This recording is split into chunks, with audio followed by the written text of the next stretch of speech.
Evening. It is evening here, as you can probably tell by the light. Um, it's unusual for me to film videos in the evening, but I am. And I'm looking here at this album here, an album I've talked about at least in two or three other videos, certainly in two other videos. So sorry if you don't want to hear about Boards of Canada anymore, but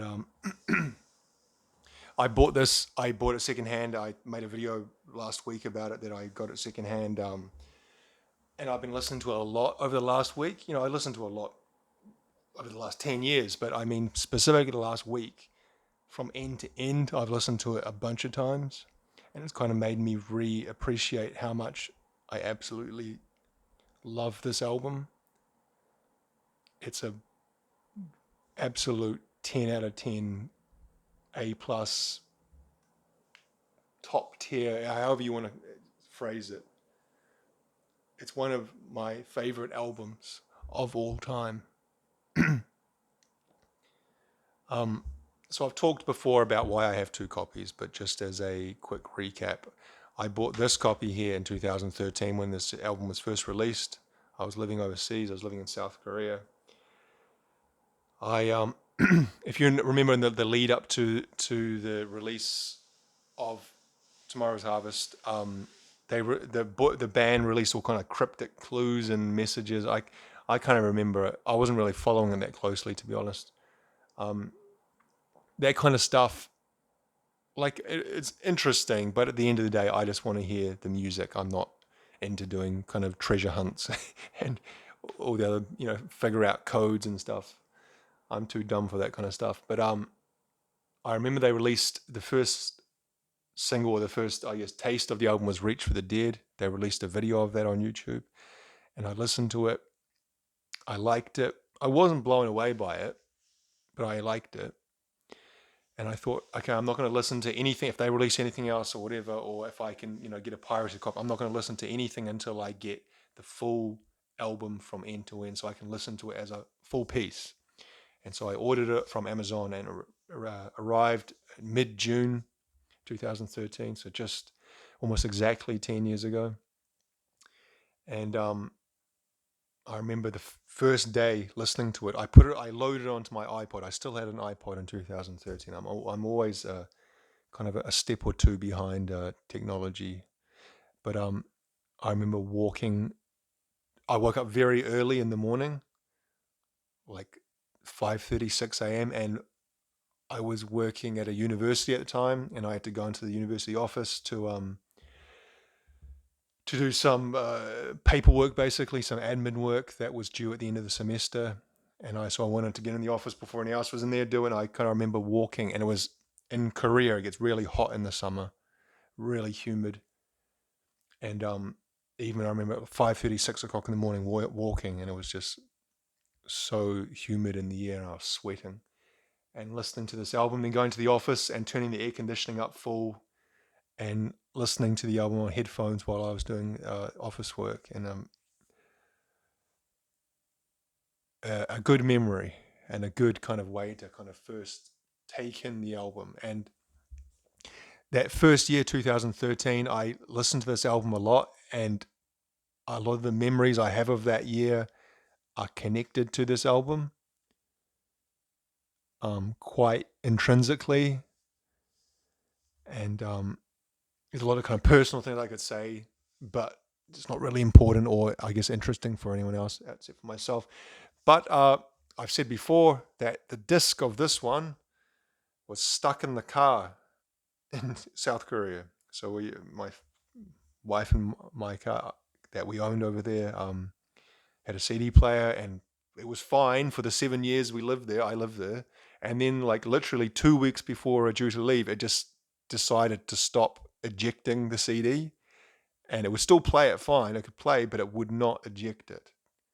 And I tried everything, bloody trying to jimmy it out, and in the end, time ran out, and we sold the car to my sister-in-law, and I couldn't get it out, so I just leave it there. So somewhere in Korea, there is a car that has a permanent Tomorrow's Harvest CD stuck in it. I don't know if she ever got it out. I never actually talked to her about that. But so I didn't have a physical copy of this for the last 3 or 4 years. But I had, obviously had Spotify and I could listen to whenever I wanted, but I definitely wanted to have it. It's one of my favorite albums. I wanted to have a physical copy of it. This is the booklet if you're interested, kind of images that I guess fit in with the overall atmosphere and feeling and I guess narrative or perceived narrative of the album. Anyway, I said a week or two ago I bought this a secondhand copy off of someone on a Facebook CD trading group here in New Zealand, and that arrived, and I've been listening to it a lot. You can see that this one is slightly more sun faded, or this one's slightly brighter. You can see the sun on this one is, you can see there's more orange and yellow to it, and it's got a bit more color in this copy. And also in this copy, I think I mentioned when I first showed this last week, this has some of the postcards that I have actually read about before that were in some of the releases for whatever reason. It also has the same booklet as the one I just showed you. Is it the same images? No. Yes, it is the same images. Yes. But it also has those postcards or cardboard cards, whatever you want to call them. They're not postcards specifically, but you know what I mean. It's the same images as you would see in the booklet.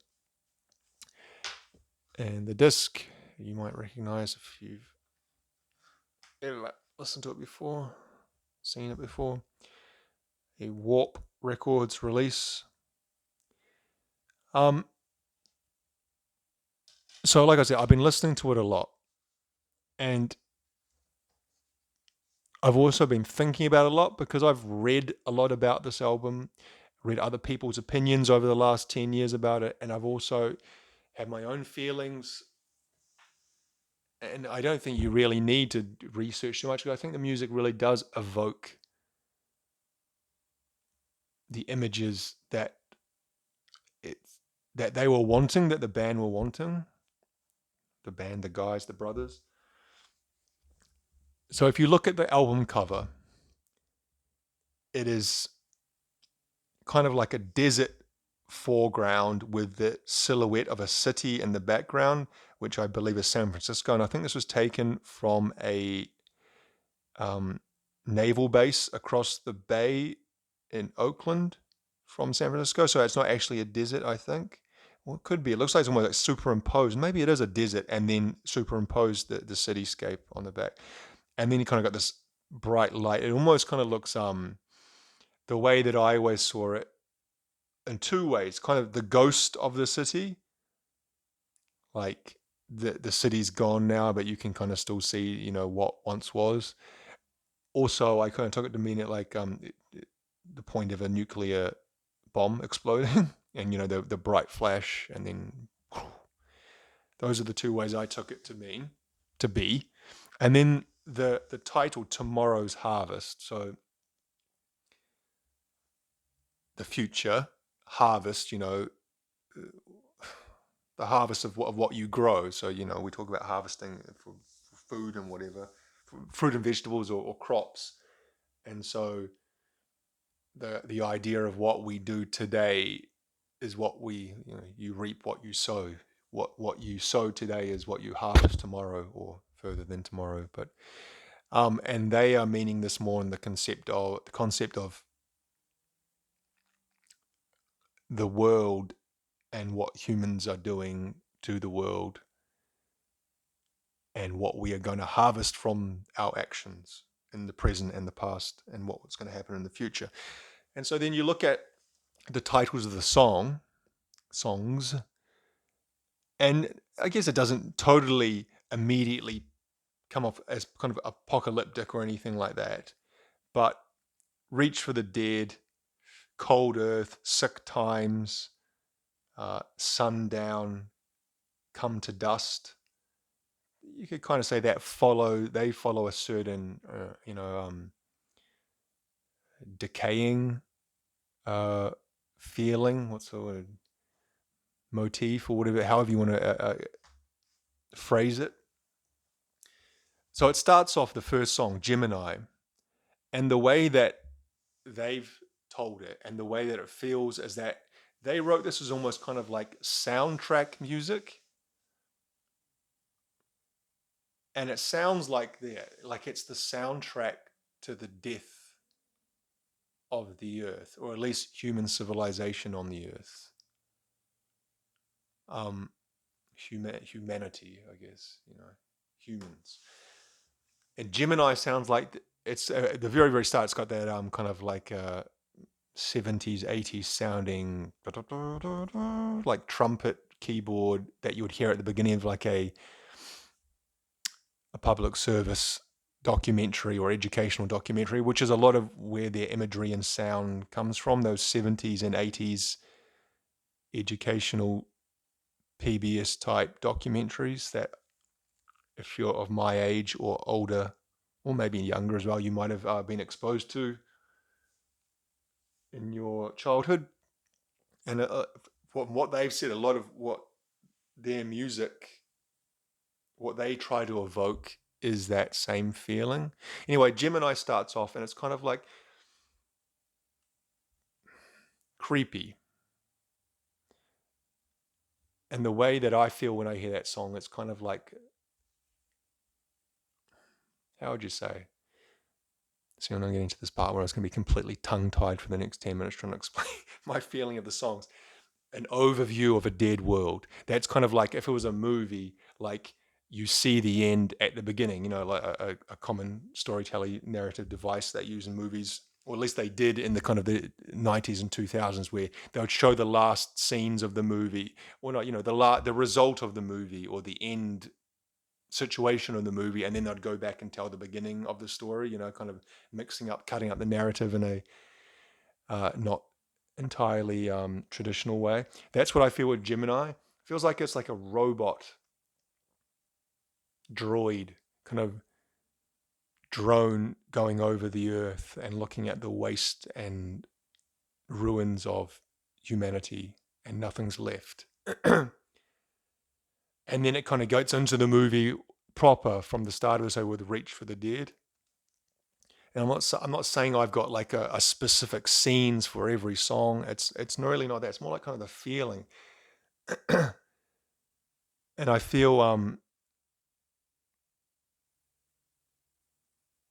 there's a feeling in the first of after Reach for the Dead and White Cyclosa and Jacquard Causeway and Telepath of a kind of searching, trying to find something. And then you get to Cold Earth. And when the first time I heard the whole album from start to end 10 years ago, Cold Earth was the first song that stuck out, and that was my favorite song. It's not now, but it was at the time. That was my first listen. That was the song that kind of stuck out and appealed to me the most. And obviously you get the idea of Cold Earth as in, climate change, or, in whatever way, there's been in the 70s they say that the worry back then was not so much about global warming, was more about we were going to go back into another ice age, and how would we deal with that? Because if you look at a graph of climate, where ice ages have been a lot more prevalent over the last however many hundreds of thousands of years or tens of thousands of years than warming periods, and that the ice ages are more of the normal status of our Earth, and so we could assume that we were kind of going to, at some stage, going to move back into an ice age, a cooling period, and how would we deal with that with a population of billions of people? Then it gets into Transmissions Ferox. I can't expressly say what I feel about that song. Sick Times now is, I'm not gonna say my favorite. It's one of my favorites. One of the high points of the album for me. I love. I've played that song hundreds of times, and again, that song I wouldn't even say it's like what's the word? like a song of despair. It's more like a song of like, that sounds like it's trying to find the solution. That's the feeling I get of that song. Searching for a solution. Then collapse. Not successful. Palace Posey always stood out from me. Sounds quite different than from anything else on the album. Is also a anagram for apocalypse. I read somewhere. I've never actually tested it out, but let's say R-A-P. Oh, I think it does work. Apocalypse. Not exactly. There might be leftover letters. Split your infinitives. That's when we start getting into split your infinitives and uritual are both. That's when you start getting the sound of despair, of there's nothing we can do to fix this. And we're in a downward spiral. Nothing is Real is one of the most beautiful songs I've ever heard in my life. And doesn't matter how many times I've heard it, it gives me goosebumps. Again, like Sick Times, one of the high points and something I've listened to hundreds upon hundreds of times. Nothing is Real, I feel, is like a respite from the desperation and despair and, prospect of annihilation. The acceptance, nothing is real. Does it really matter? What are you going to do? Resignation, but in a beautiful way. And then they come to Sundown. That's a depressing song. And when I say depressing, I don't mean air. Again, it's just that the sound of creepy despair.